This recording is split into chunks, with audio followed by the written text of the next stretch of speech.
Добрый дзень, паважаныя гледачы. Рады вітаць вас на чарговай лекцыі, онлайн-лекцыі з цэнтра гарадскога жыцця.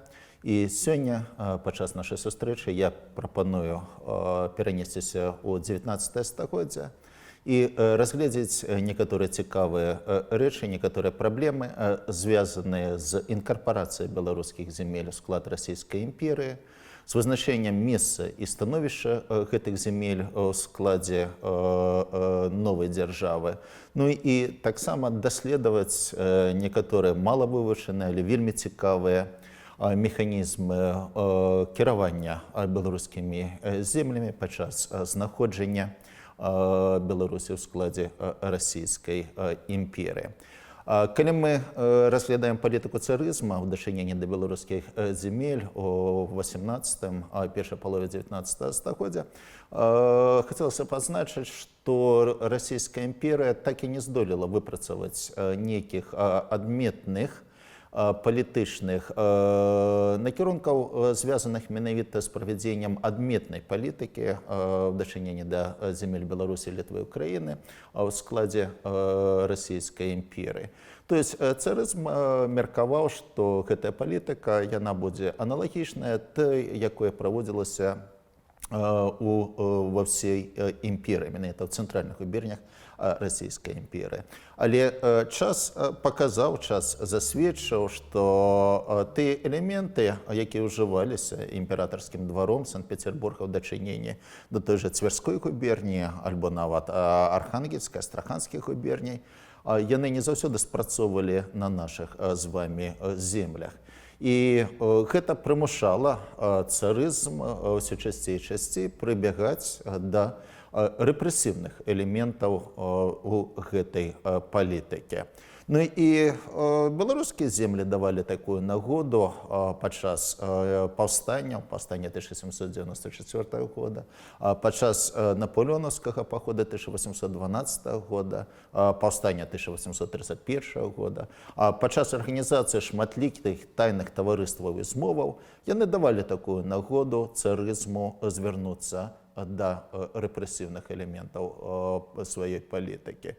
І в цэлым можна меркаваць, што рэпрэсіі з'яўляліся асноўным, галоўным чыннікам, пры дапамозе якога Санкт-Петербург кіраваў беларускімі, літоўскімі губерніямі. То есть рэпрэсіі ў цэлым адыгрывалі істотную ролю ў сістэме дзяржаўна-палітычнага будаўніцтва на землях Беларусі, а ў канцы 18-го і першай палове 19 стагоддзя. Ну і вывучэнне гэтых рэпрэсій, пры вывучэнні гэтых рэпрэсій, дарэчы, можна заўважыць вельмі цікавыя паралелі паміж той палітыкай, якую праводзілі каланіяльныя дзяржавы таго часу, тая ж самая Брытанія, Францыя, ці іншыя буйныя еўрапейскія дзяржавы, Іспанія, у дачыненні да сваіх заморскіх калоній. Вельмі часта сталіцай беларускія землі спрымаліся менавіта пад такім кутом гледжання ў выглядзе нейкіх калоній. Ну і ў справаводстве таго часу выкарыстоўваліся тэрміны туземцы ў дачыненні да мясцовых сялян, дачыненні да мясцовых чыноўнікаў і шляхты.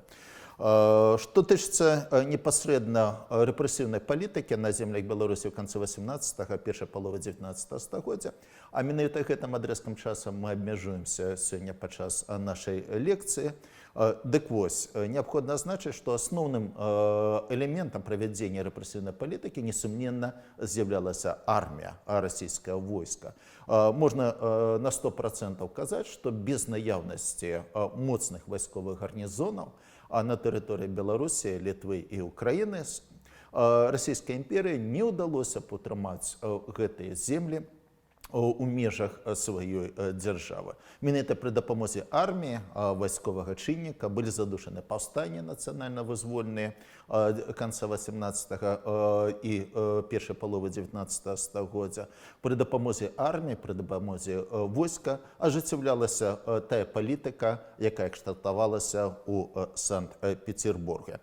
Але мы не будзем спецыяльна спыняцца на гэтых пытаннях. Звернемся непосредственно до основных элементов царской политики репрессивного характера на землях Беларуси в конце 18-19 стагоддзя. Основными элементами этой политики з'являлись конфискация приватной маёмасці, высылка жыхароў Беларусі, Літвы у Сібір і великоросскія губерні, таксама стасаванне смяротнага пакарання, фізічных катаванняў, ну і паліцэйскі нагляд. Зразумела, што падчас адной лекцыі немагчыма ахапіць неахопнае, таму сёння я прапаную спыніцца выключна на канфіскацыі прыватнай уласнасці в якасці рэпрэсіўнага элемента царскай палітыкі ў канцы 18-го, а першай палове 19 стагоддзя. Ну і на пачатку мне б хацелася звярнуць увагу на юрыдычныя асаблівасці стасавання дадзенай меры на землях Беларусі ў вызначаны перыяд.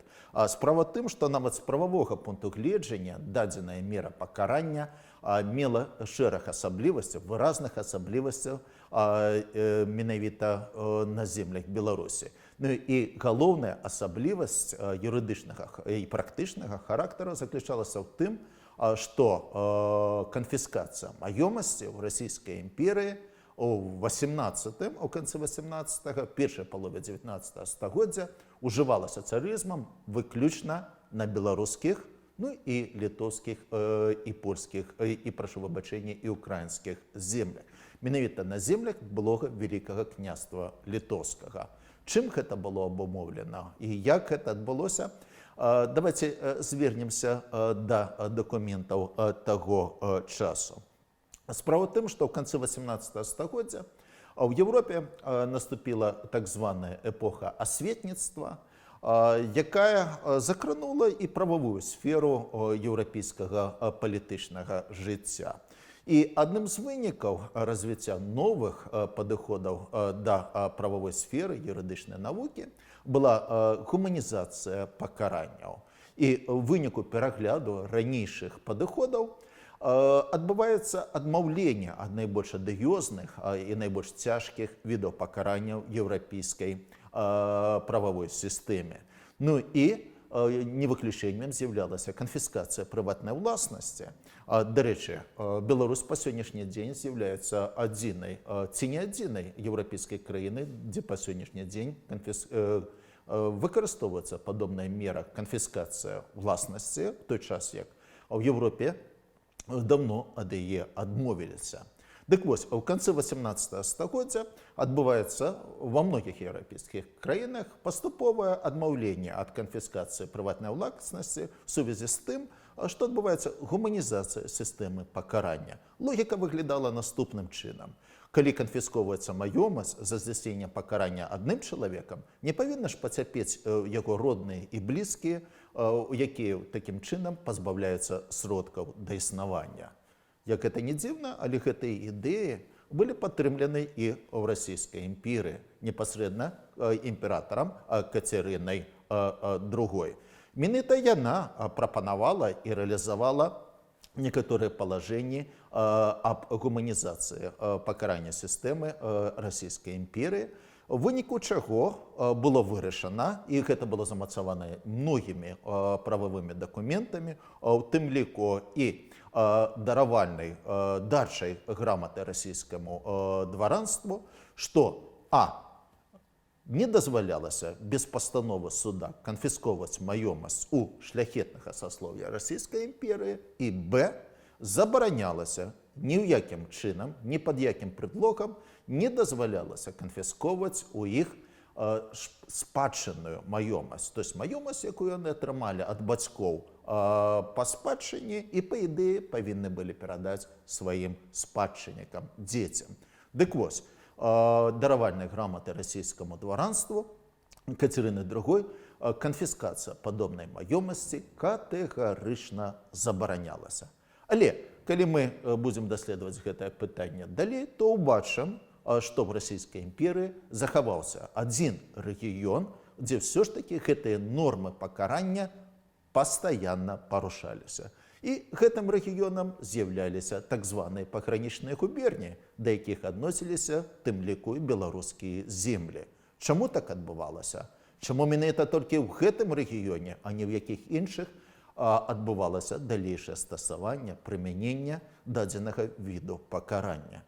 Даследаванне гэтага пытання на працягу некалькіх дзесяцігоддзяў дазваляе зрабіць выснову, што унікальнасць нашых земель у прававым поле Расійскай імперыі была выклікана тым, што ў гэты час гэта былі пагранічныя губерні Расійскай імперыі. І тут, на гэтых землях, іншыя меры пакарання, яны не мелі сэнсу, яны не дзейнічалі ў сувязі з тым, што тыя асобы, якія парушалі, беру двухкосцевых гэтае слова, расійскія законы, заўсёды маглі уцячы за мяжу і тым самым усці ад пакарання з боку царызму. І ў гэтай сітуацыі падчас паўстанняў, падчас існавання розных спісаў, змоў, а таксама нелегальных таварыстваў, расійская сістэма правасуддзя фактычна на нашых землях аказвалася бездзейнай. Як можна было прыцягнуць да адказнасці чалавека, калі яго папросту не было? Таму што зразумела, што пасля паразы паўстання многія былыя паўстанцы, яны пераходзілі мяжу з Прусіяй, з Аўстра-Венгрыяй і тым самым выходзілі з-пад юрысдыкцыі расійскага права. І ў дадзенай сістэме расійскія заканадаўцы вынайшлі спосаб, як прыцягнуць іх да адказнасці, а менавіта адбіраць у іх маёмасць, нягледзячы на тое, што палажэнні даўравальнай граматы расійскаму даўранству былі распаўсюджаны і на нашы землі. Дык вось, стасаванне дадзенай меры пакарання, а мы вядзем размову пра канфіскацыю маёмасці, пачынаецца адразу ж пасля далучэння беларускіх земель да Расійскай імперыі. То есть гэта азначае падчас правядзення першага падзелу Рэчы Паспалітай 1772 годзе. Уже адным з самых першых дакументах па далучэнню гэтых земель да Расійскай імперыі Кацярына II прадпісвала всім падданым прынесці прысягу на вернасць новаму манарху. І адразу ў гэтым жа дакуменце была такая норма: тыя ж, хто адмовіцца прынесці прысягу, яны пазбаўляюцца маёмасці, сваёй уласнасці.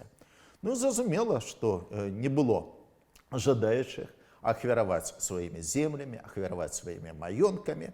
Вось чаму амаль што адзінадушна все землеўладальнікі адразу ж прысягнулі на тэрыторыі першага падзелу Рэчы Паспалітай. Гэта тэрыторыя цяперашняга ўсходу Беларусі, Полацкая губерня і Магілёўская губерня. Знайшліся толькі 4 чалавекі. Гэта Міхаіл Казімір Агінскі, гэта Караль Радзівір, гэта Міхал Чартарыйскі і маршалак Мнішкі, якія не прысягнулі Кацярыне II. Але нельга перабольшваць патрыятызму гэтых асоб, таму што, в прынцыпе, гэтыя асобы, яны шмат не гублялі, яны знаходзіліся ў залежнасці ад расійскага двара, і Кацярына II была гатова кампенсаваць ім гэтую страту.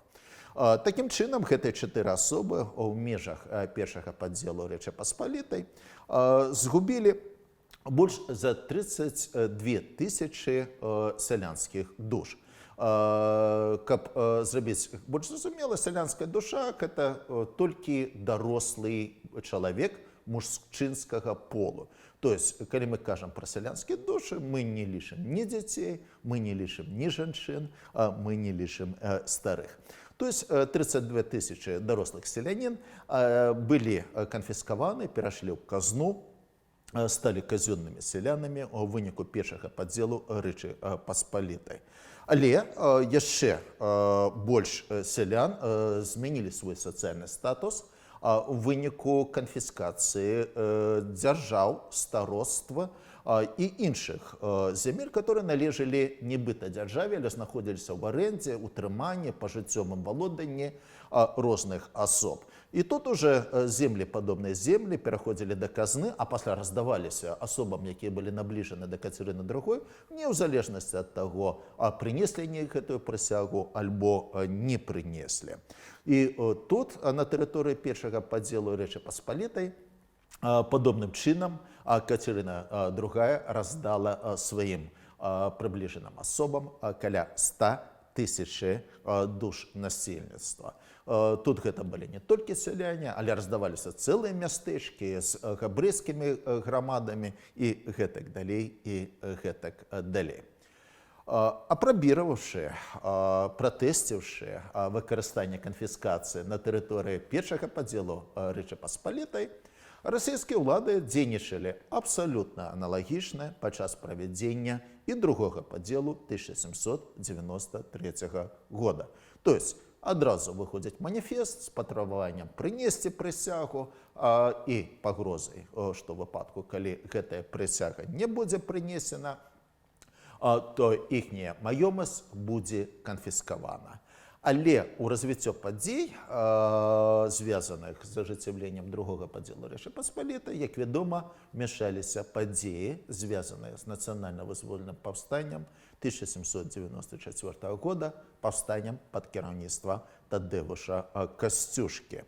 І тут, дарэчы, у 1794 годзе канфіскацыя прыватнай маёмасці пачынае выкарыстоўвацца царызмам не толькі як мера пакарання тых асоб, якія былі не згодны з палітыкай царызму, але як мера прэвентыўная і мера запалохвання іншых землеўладальнікаў, якія мелі магчымасць далучыцца да паўстання. То есть адразу выходзяць новыя палажэнні, інструкцыі, у якіх прадпісвалася, што на маёмасць асоб, якія актыўна ўдзельнічаюць у паўстанні, накладваць секвестр, то есть мяняць ўладара, дзяржава замяняла ў дадзеным выпадку ўладара, секвестровала маёмасць і тым самым лішала, пазбаўляла гэтых ўладароў, па-першае, маёмасці, таксама магчымасці падтрымлівання паўстання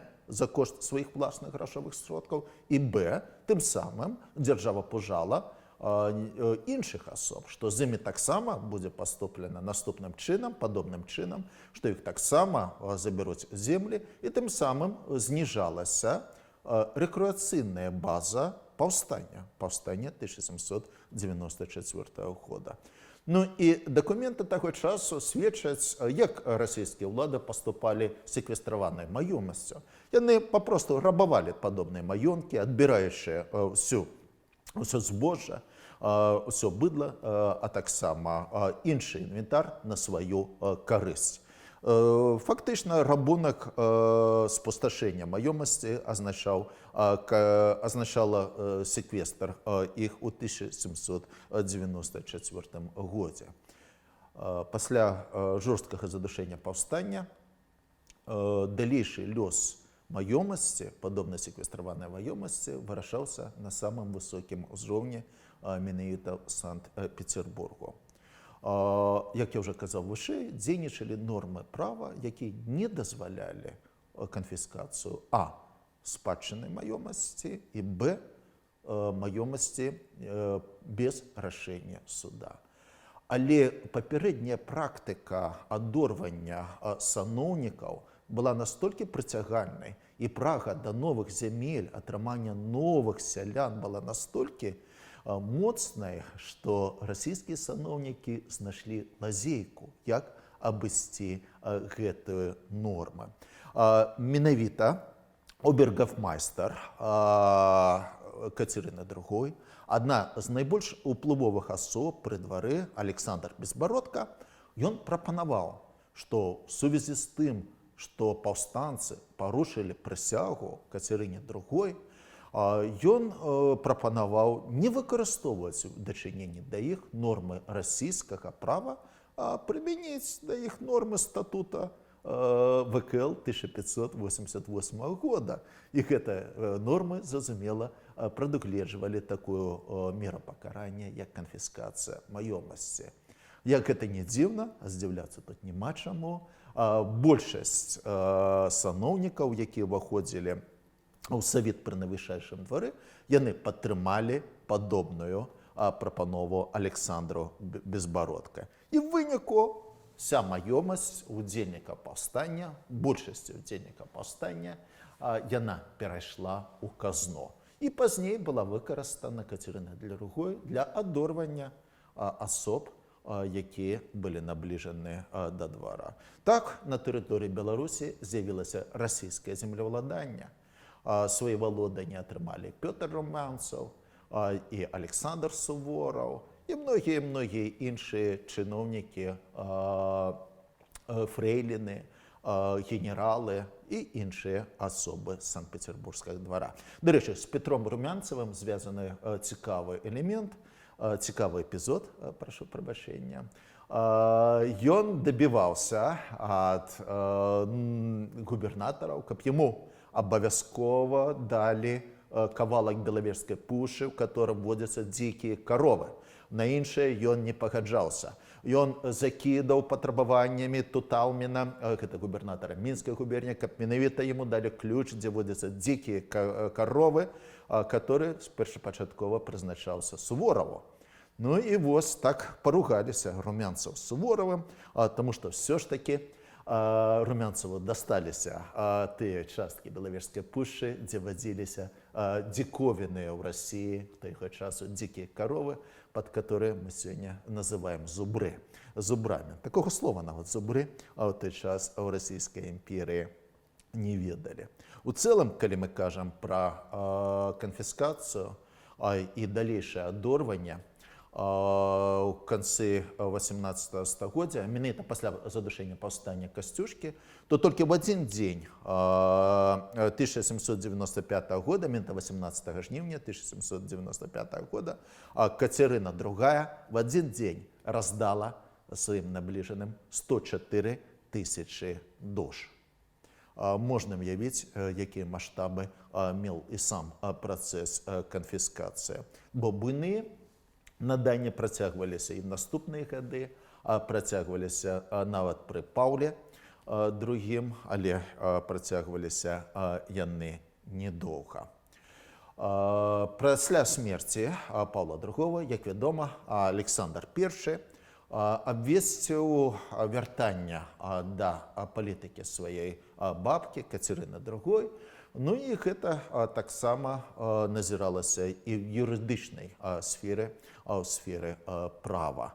Ён абяцаў не раздаваць зямельныя валоданні і, в прынцыпе, ён гэтае слово стрымаў. Але менавіта царстваванне, панаванне Александра I азнаямілася новым этапам у развіцці канфіскацыі як меры пакарання. Адбывалася эвалюцыя дадзенай меры як у судовай сферы, так і юрыдычнай сферы, а таксама ў сферы стасавання, вызначэння новых відаў маёмасці. Што ж прымусіла Александра I звярнуцца да дадзенай меры пакарання? Справа ў тым, што падчас напалеонаўскіх войнаў, якія ахапілі Еўропу ў канцы 18-го, пачатку 19-го стагоддзя, на мапе Еўропы з'явілася новая дзяржава герцагства Варшаўскае. Ну і нашыя суседзі, палякі, успрымалі дадзеную дзяржаву як правобраз аднаўлення будучай Рэчы Паспалітай, да якой у хуткім часе будуць далучаны і Літва, і Польша, і Украіна, і ўсе іншыя землі, якія ўваходзілі яе склад. І таму ў 1808-1809 годзе з тэрыторыі сучаснай Літвы, Беларусі і Украіны пачынаецца масавае бегства асоб, якія хацелі далучыцца да новаўтворанай дзяржавы, далучыцца да арміі і гэтак далей, гэтак далей. Усім вядомыя прыклады таго ж самага Дамініка Радзівіла, Паца, Пацея, якія за ўласныя грошы, Валіцкіх, якія за ўласныя грошы фарміравалі цэлыя атрады, цэлыя палкі у войску герцагства Варшаўскага. І гэтыя палкі пад кіраўніцтвам таго ж самага Панятоўскага, Ёзефа Панятоўскага ў 1812 годзе актыўна ўдзельнічалі ў паходзе на Маскву. Дык вось, паколькі праблема стаяла вельмі востра, і пераходы граніцы набылі сапраўды масавы характар, Александр I узгадаў вопыт сваёй бабкі і выдаў шэраг указаў, якімі ён пагражаў, што ў выніку незаконнага пераходу граніцы асобы, якія здзейсняць дадзены пераход, будуць пакараны канфіскацыяй маёмасці. Як гэта не дзіўна, але дадзеныя указы, прававыя нормы, яны мелі свой плён.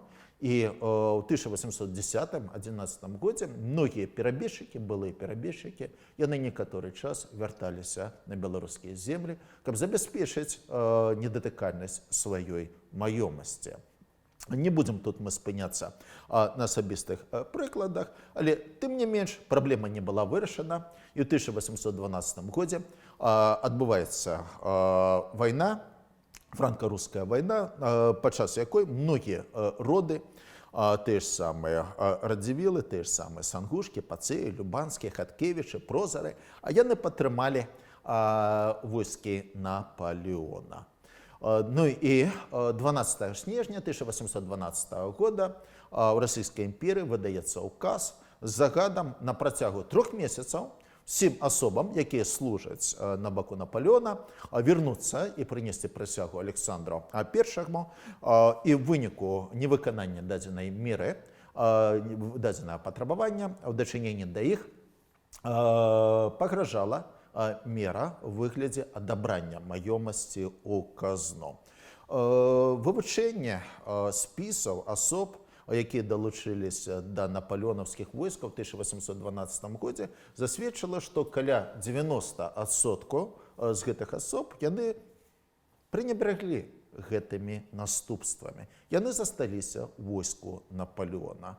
І таму ўжо ў 1812, а асабліва ў 1813 годзе на нашых беларускіх землях пачынаюцца актыўныя працэсы па пошуку маёмасці асоб, гэтых асоб. Ствараюцца адметныя асобныя секвестрацыйныя камісіі, якія апісвалі маёнткі, якія шукалі гэтыя маёнткі і гэтак далей, і гэтак далей.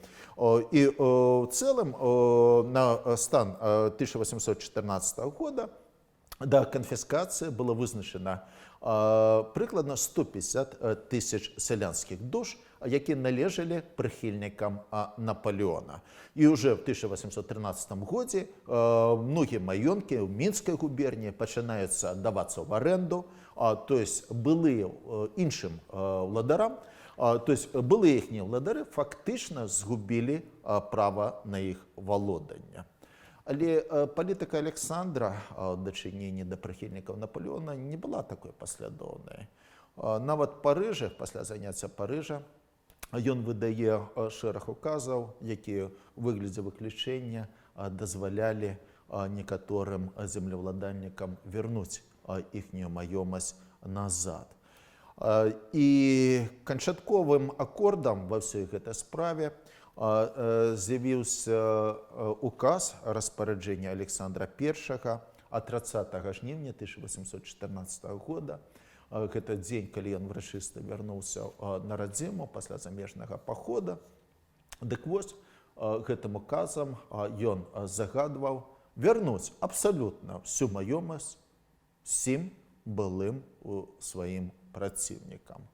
Досыць цікавы ход з боку Александра I, які не пайшоў на канфрантацыю з землеўладальнікам, а вось такім шырокім жэстам ператварыў усіх сваіх былых праціўнікаў ва ўдзячных падданых, якія да канца жыцця былі ўдзячныя яму за тое, што захавалі сваю маёмасць на землях Беларусі, Літвы і Украіны. Але наступны імператар Мікалай I, напэўна, не адзін раз пашкадаваў, што справа канфіскацыі ў 1812 годзе не была яго папярэднікам Александрам даведзена да канца. А справа в тым, што ў 1831 годзе, 1830 годзе ў Варшаве пачынаецца новае нацыянальна-вызвольнае паўстанне, а ў 31 наступным годзе яно распаўсюджваецца на землі Беларусі, Украіны, Літвы. І менавіта былыя ўдзельнікі напалеонаўскіх паходаў, гэта Агінскія, гэта Тышкевічы, гэта Пацы, а менавіта яны выступаюць арганізатарамі нацыянальна-вызвольнай барацьбы, узначальваюць партызанскія атрады на землях Беларусі і Літвы.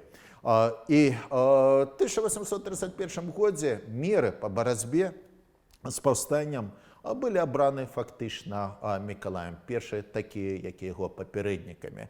Гэта запужванне, гэта адабранне маёмасці ў казну, гэта ваенныя дзеянні. Першым этапам на шляху маёмаснага пакарання найбольш актыўных удзельнікаў паўстання гэта была секвестрацыя маёмасці. Маёмасць часова нібыта пераходзіла ва ўласнасць дзяржавы, прызначаліся чыноўнікі, іншыя кіраўнікі, якія гаспадарылі ў гэтых маёнтках.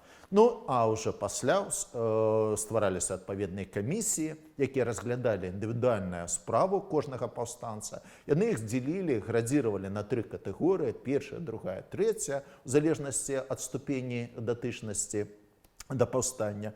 Ну і ў першых 2 катэгорый вся маёмасць аўтаматычна, згодна з гэтымі палажэннямі, павінна была канфісковвацца. Дык вось, менавіта ў 1831 годзе азначаецца найбольш жорсткія захады, найбольш жорсткія меры па адабранню маёмасці ў казну ў параўнанні з папярэднімі часамі.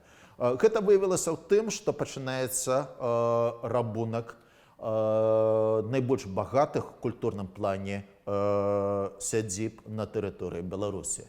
З Санкт-Петербурга прыходзіць адмысловы ўказ, які загадвае ў секвестраваных, я падкрэсліваю, не ў канфіскаваных, то есть якія яшчэ не канчаткова паступілі у склад дзяржаўнай маёмасці, у секвестраваных маёнтках выявіць найбольш каштоўныя ў культурным гістарычным плане рэчы. Адмысловыя чыноўнікі рыскаюць па сядзібах, шукаюць артефакты і гэтак далей. Першая палова 19 стагоддзя – гэта час, калі многія маёнткі і сядзібы былі ператвораны іхнімі гаспадарамі ў сапраўдныя музеі. Ну і жамчужыны, дыяментам Беларусі ў гэты час з'яўляецца Дзерэчынскі палац сапегаў. І менавіта тут адбываецца найбольшая трагедыя, звязаная з менавіта адабраннем маёмасці ў 1831 годзе. Справа ў тым, што імкнучыся выратаваць маёмасць, адданыя Евстафію Сапегі людзі, яны паспрабавалі схаваць ўсе тыя каштоўнасці, якімі быў багаты Дзерэчынскі палац. Але царская адміністрацыя выкарыстала самыя жорсткія меры, гэта допыты з выкарыстаннем фізічных пакаранняў, і прымусілі служкаў выказаць, дзе схаваны гэтыя каштоўнасці. І ўжо зімой 1832 года, калі легла санная дарога, ў Санкт-Петербург пацягнуліся павозкі, у якіх былі запакаваныя карціны, у якіх былі запакаваныя статуі з мармуру, антычныя рэчы, антычныя вазы, калекцыі манет і гэтак далей, і гэтак далей. Калі мы кажам аб суразмернасці, залатыя рэчы і гэтак далей, тых рэчаў, якія былі вывезены з Сапегаўскага палаца ў Дзерэчыны, то мы можам сказаць, што гэта больш за 50 пудоў срэбра было вывезена. Хутчэй за ўсё, гэта был посуд, сталовы посуд, якім багаты быў Дзерэчынскі палац. І все гэтыя рэчы з сядзібаў сцягваліся ў Санкт-Петербург. У далейшым яны папоўнілі фонды музеяў, многіх музеяў. Можна ўбачыць сёння в Эрмітажы, у Ванішкіным палацы і в іншых музеях. Ну, а срэбраныя рэчы ў 1835 годзе, а гэта каля сотні пудоў, яны былі пераплаўлены, яны цікавілі царскія ўлады як металічны лом, а не як прадметы мастацтва. Іх пусцілі на манетным двары на пераплаўку для стварэння аздаблення для праваслаўнага храма. І Дзярэчынскі палац не быў адзінкавы ў сваім родзе. Падобна з Дзярэчыным лёс раздзялілі многія палацы таго часу. Таксама многія палацы былі ператвораны, не толькі палацы, тут можна прывесці прыклад доміка Адама Міцкевіча на Новагрудку, былі ператвораны ў штабы, былі ператвораны штаб-кватэры, адным словам былі выкарыстаны пад патрэбы арміі, у тым ліку і домік Адама Міцкевіча быў выкарыстаны пад штаб-кватэру старангерманскага палка. Калі мы кажам пра канфіскацыю 1831 года, гэты працэс зацягнуўся на доўгія гады. Ён суправаджаўся рабункам маёмасці. Тое, што з пункту гледжання царскай адміністрацыі не ўяўляла для іх каштоўнасці, яны прадавалі з аўкцыёна. То есть, іншымі словамі, канфіскацыя 30-х гадоў – гэта працэс, бясконцы працэс продажу з аўкцыёна маёмасці, якая належала былым владарам. Прадавалася ўсё, прадаваліся фамільныя партрэты, прадаваліся кнігазборы, прадаваліся інвентар, прадавалася непатрэбнае з пункту гледжання расійскіх улад збожжа і гэтак далей, і гэтак далей.